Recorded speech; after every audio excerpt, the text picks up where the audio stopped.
Thank you so much, John. So I'm going to lead off the presentation, and I'm going to give an overview of where we are in OpenNLP, what we've been building, why I think it's interesting, and then I'm going to end by talking about where we're heading with neural machine translation from the research community. So I'm a junior faculty at Harvard. Several of my students from my group are here. You should stop by and say hi. Oops.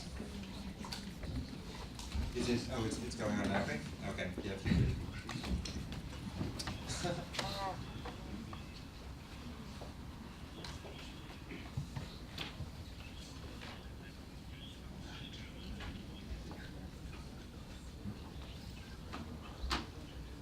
Thank you so much.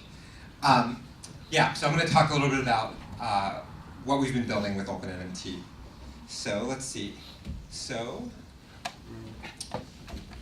Okay, I'll just press. Yeah. So I'm going to talk a little bit about my personal history with machine translation. I've always been fascinated by the problem of translation. I think it's one of the most interesting problems in the world, and one that brings together mathematical aspects, language aspects, and it's a very practical problem. I did my dissertation on this topic, and I was particularly interested in the interaction between the syntax of different languages, and how when you translate from one language to another, you have to take into account all the different syntactic transformations that can occur. This is a diagram from my dissertation in 2013, and I think the kind of main point I'd like to make is that this was pretty complicated. I was interested in all the different kind of mathematical permutations that exist when we translate from one language to another, and all the different interactions that can occur. Writing them all down in this way required solving a very technical mathematical problem, and it required a lot of computation and code. In 2014, when I was doing my postdoc, I saw this paper that came out that said, we can do translation with this model here. And this model, which is the model I'm going to talk about today in this talk, is drastically simpler than the model I showed in the previous slide. To the point that when I first saw it, I found it a little insulting in some ways. That they don't even pretend that they're dealing with real language. In this diagram, they're just translating ABC to WXYZ. And how can a model that just sets it up in this form at all kind of replicate the beautiful models that we had been building mathematically before that? But we continued to see progress on this model. And in 2015, we were beginning to see state-of-the-art results from neural machine translation models from the community. And I started as a faculty at Harvard, and I said, my group, we're going to focus entirely on trying to build versions of this model and do research on trying to understand why it works and how we can use it in practice. Now, at that point in time, I said, I'll dedicate all the resources I possibly have to this problem. And those resources consisted of one student and one computer. And this was in 2015, and we set out to kind of replicate these results. And luckily, we never told the student how hard this problem was. And so he just went and built some software to do it. And the software was called Seek2Seek 10. And we put the software on GitHub and used it for our research purposes.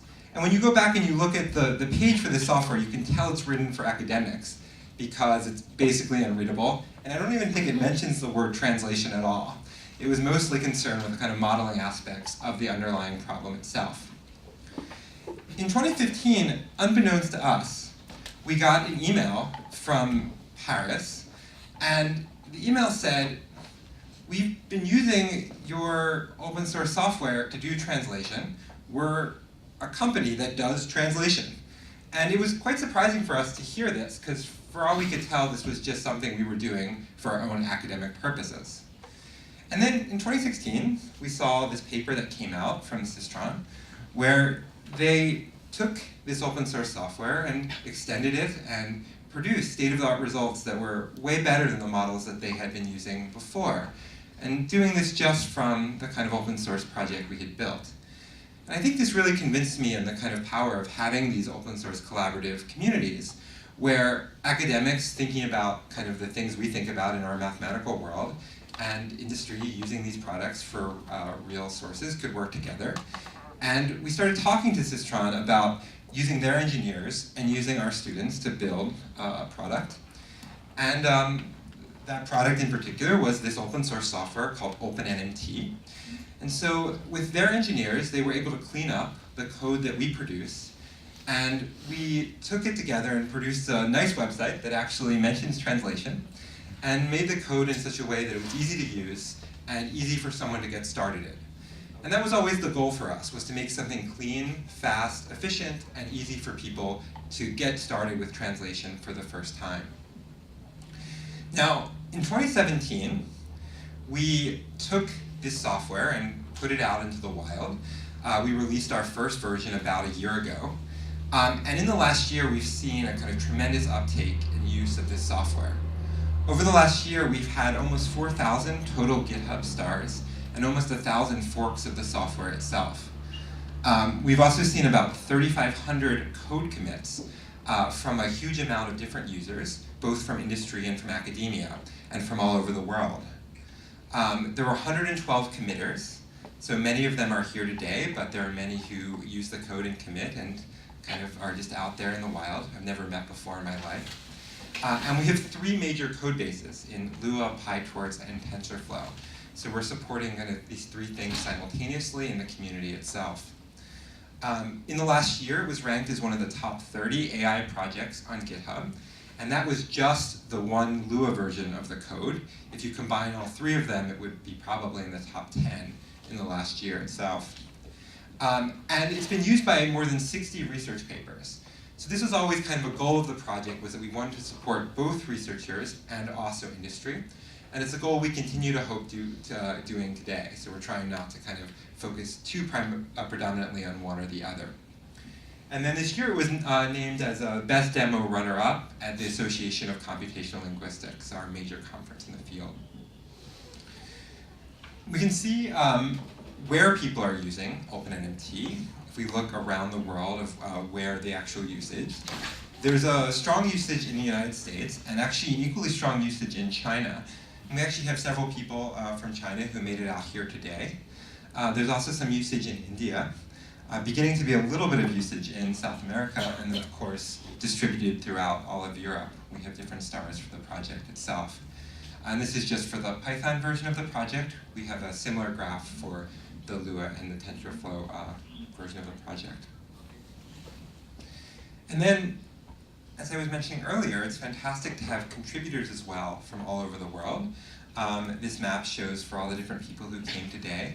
So we have a lot of people using the product in Europe, in Portugal, in the United States, and also in China and India. So it's fantastic to have you all here to meet in person and not just on code contributors.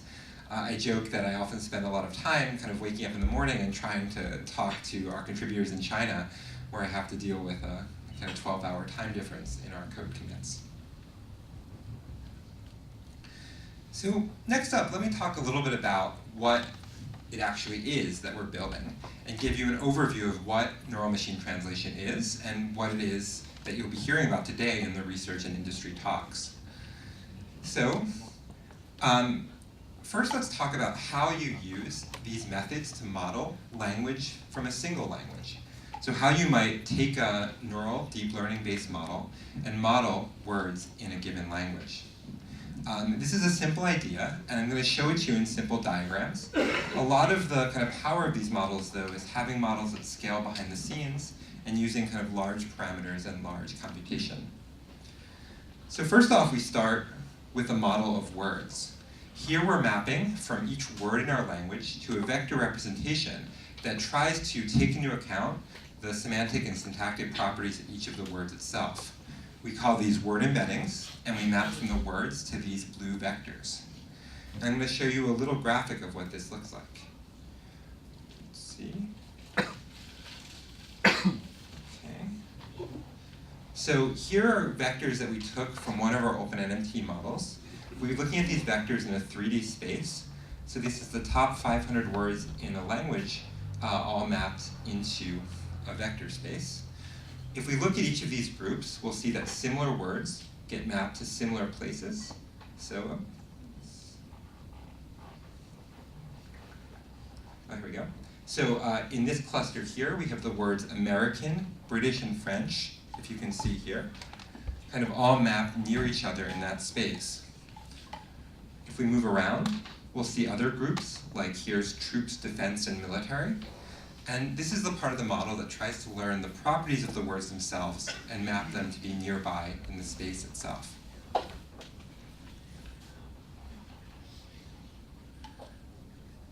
Oops. Which one am I showing? Oh, thank you. Okay, great. So next up, we're going to combine these word representations to find a representation of the whole sequence, the whole sentence itself. And we call this part a recurrent neural network. So the recurrent neural network is going to take these word representations and try to produce a general representation of what's happening in the sentence before we do translation. And we can look at that representation too.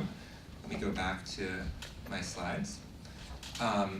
And here we're seeing kind of the transformation of this vector over time, where each one of these lines represents some property of the sentence, and we're trying to represent exactly what is being encoded in the previous words in these lines. So we map from the vector space of individual words to a kind of time signal that keeps track of what properties are in the sentence itself that will be useful for doing prediction and translation. And we can kind of walk around the space and see different properties that are getting learned from the neural network model.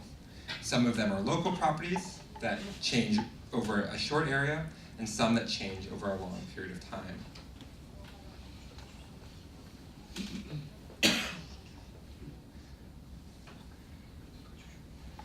Finally, we take this model and we use it to make a prediction of the next word in the sequence.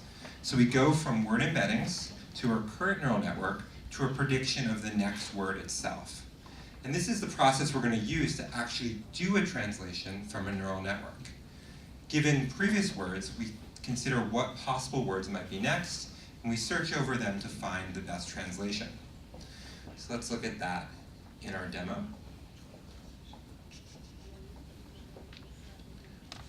So here's our initial sentence. We start here at the beginning. The first word in our translation might be Canadian, or Ottawa, or Canadians. And then from each of these, we consider the next possible word that might come in a sequence.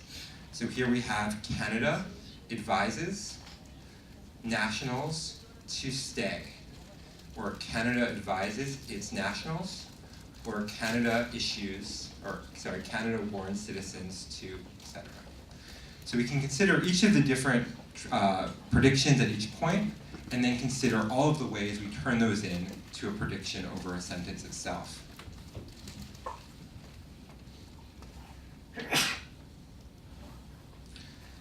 So then we put these tools all together and we use them to do translation. So the first models people developed for translation were actually relatively simple.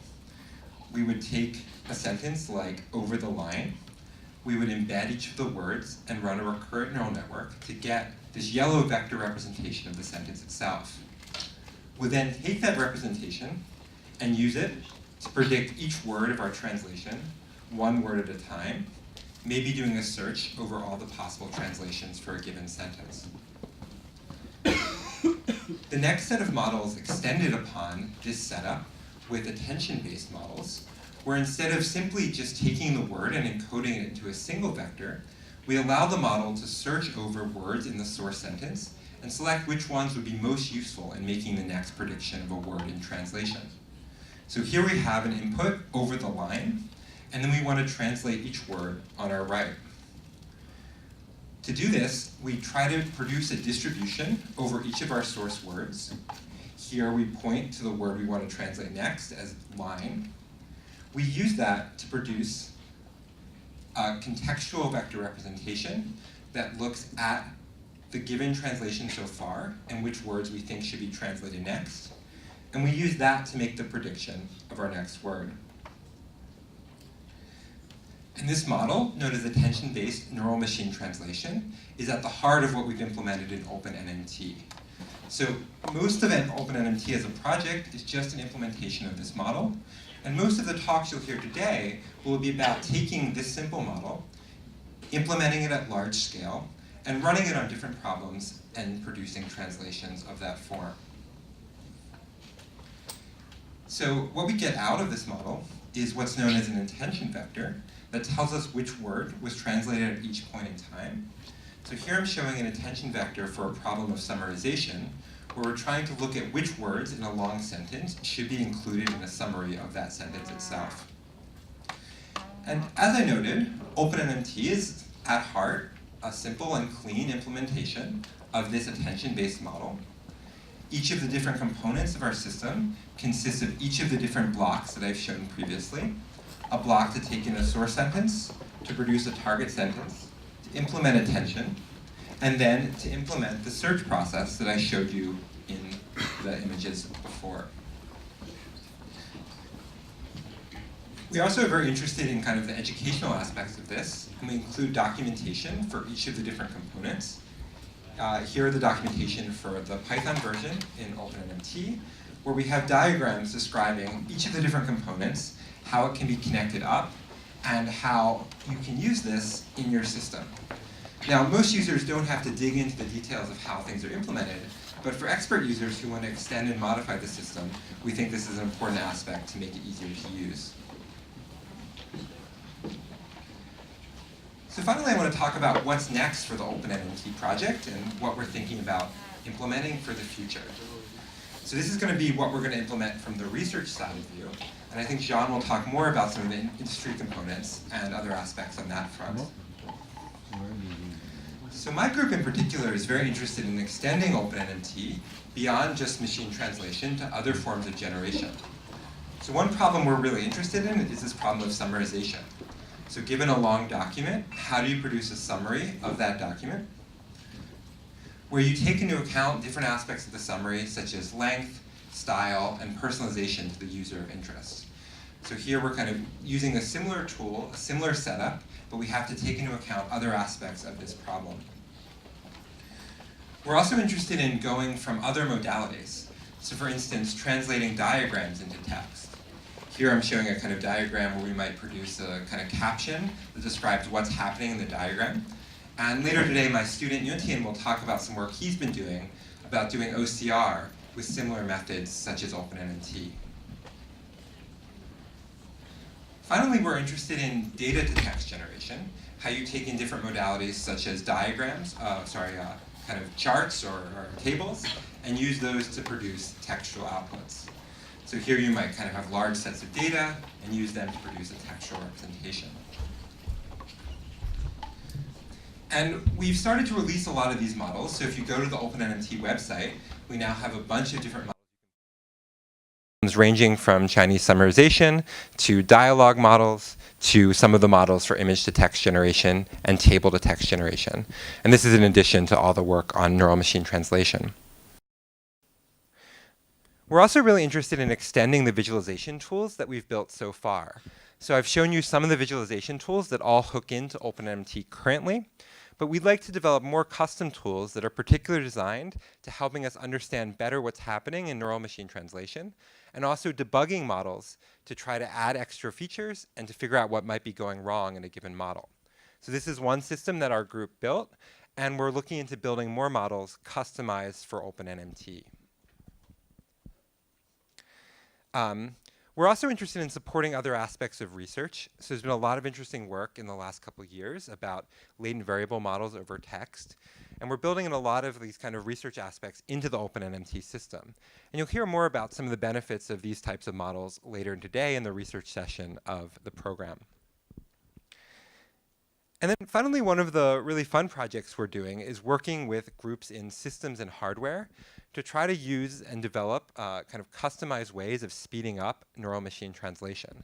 So OpenNMT is used as a benchmark platform in several hardware specifications. And we're also working with hardware groups to actually build kind of customized hardware for the future of RNNs.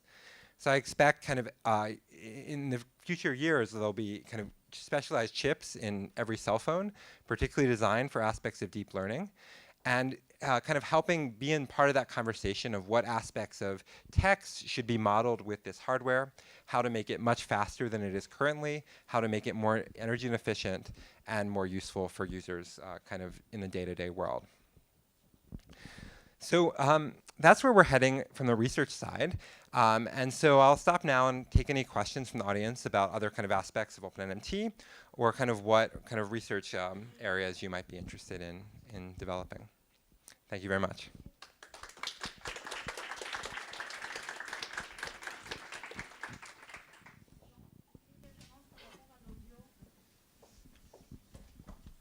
Yeah.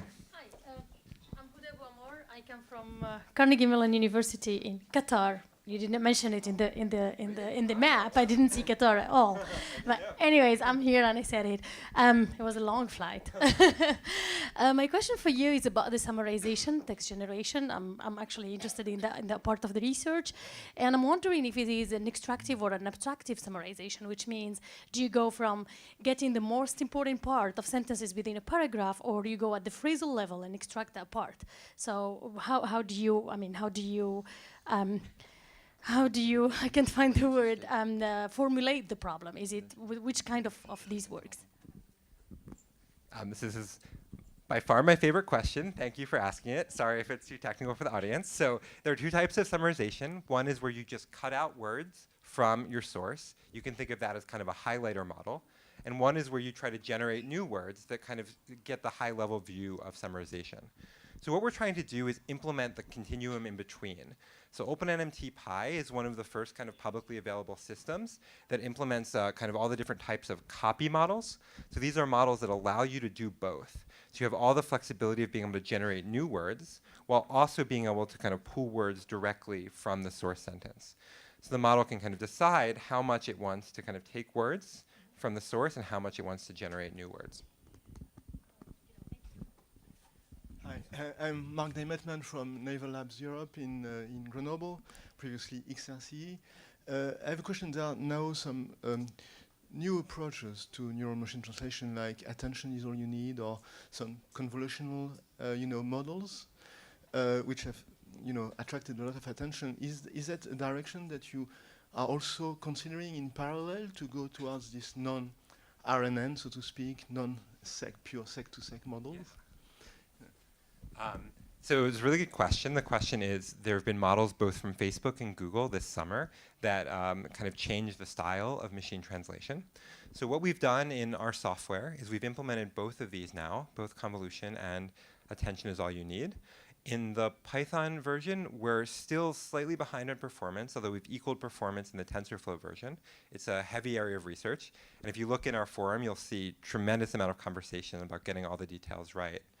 One of the things that we've tried to do is implement it in a modular way such that we use the same code for both models and only kind of differ in the kind of modeling aspect. So this allows us to reuse many of the different tools in Python for both the LSTM-based model and also the attention is all you need. And the reason that's nice is LSTM is still much more robust. We know what the right parameters are. And for most problems, that works quite well. But for the problems like very big models where you want to use these state-of-the-art systems, you have to get all the details right. And if it really matters to you, you can use that and get good performance.